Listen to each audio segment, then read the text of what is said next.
Hello student, তোমরা যারা ক্যালকাটা ইউনিভার্সিটির আন্ডারে সেমিস্টার 4-এর ছাত্রছাত্রী আছো এবং তোমাদের ইতিহাস সাবজেক্টে অনার্স আছে, তোমাদের জন্য আজকের ক্লাসটি খুবই গুরুত্বপূর্ণ।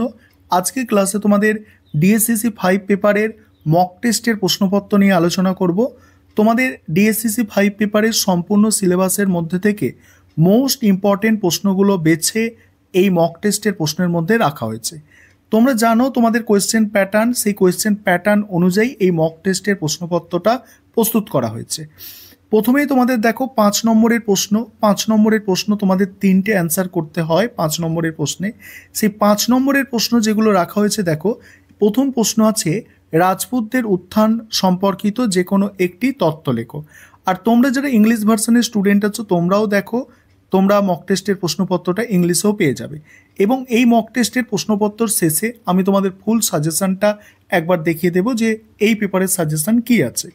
পরের প্রশ্ন আছে পাল আমলে বাংলার সাহিত্যের বিকাশ আলোচনা করো। পরের প্রশ্ন চোল রাষ্ট্রের প্রেক্ষিতে মণ্ডলম এবং বলনাড়ুর তাৎপর্য বিশ্লেষণ করো। গিল্ডগুলি আদি মধ্যযুগে বাণিজ্যে কী ভূমিকা পালন করত ব্যাখ্যা করো। মোহাম্মদ ঘুরির ভারত আক্রমণকালে উত্তর ভারতের রাজনৈতিক পরিস্থিতি আলোচনা করো। সুলতান মাহমুদ ও মোহাম্মদ ঘুরির ভারত আক্রমণের প্রকৃতির মধ্যে পার্থক্য লেখো।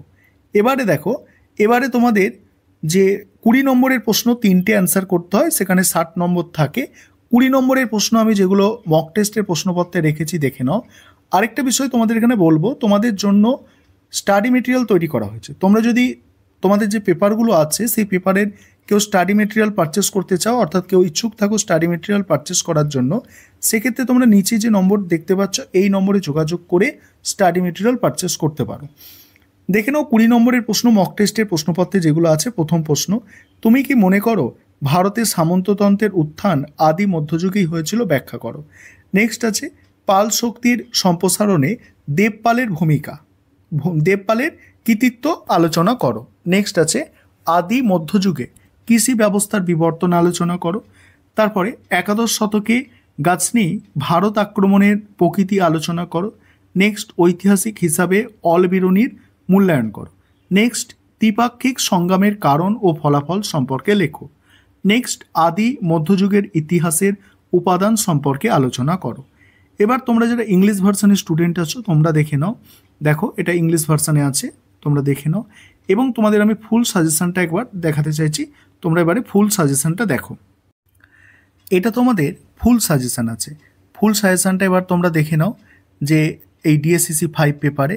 আর যেগুলো দেখছো স্টার দিয়ে চিহ্নিত করা হচ্ছে এইগুলো হচ্ছে অধিক গুরুত্বপূর্ণ প্রশ্ন। দেখো এখানে স্টার দিয়ে চিহ্নিত করা প্রশ্নগুলো এই মক টেস্টের প্রশ্নপত্রের মধ্যে ছিল। কিছু কিছু প্রশ্ন এখানে ছিল। আদি মধ্যযুগে কৃষি ব্যবস্থার বিবর্তন, ভালো প্রশ্ন।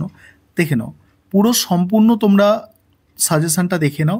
আর তোমরা যে স্টাডি মেটেরিয়াল পারচেস করবে, তোমরা যারা চাইছো পারচেস করতে, এই যে সাজেশন দেখছো এই সাজেশনের ওপরেই তোমরা স্টাডি মেটেরিয়াল পাবে। অর্থাৎ এত যে প্রশ্ন দেখতে পাচ্ছ যেগুলো ইম্পর্টেন্ট, কম গুরুত্বপূর্ণ, প্রত্যেকটা প্রশ্নের উত্তর ওই স্টাডি মেটেরিয়ালের মধ্যে থাকবে। এতগুলো প্রশ্নের উত্তর ওই স্টাডি মেটেরিয়ালের মধ্যে তোমরা পাবে। এবং যেগুলো অধিক গুরুত্বপূর্ণ সেগুলো স্টার দিয়ে চিহ্নিত করা আছে। দেখতে পাচ্ছ এগুলো 5 নম্বরের প্রশ্ন আছে, দেখে নাও 5 নম্বরের প্রশ্ন এগুলো। এই হচ্ছে তোমাদের সম্পূর্ণ সাজেশন, দেখে নাও।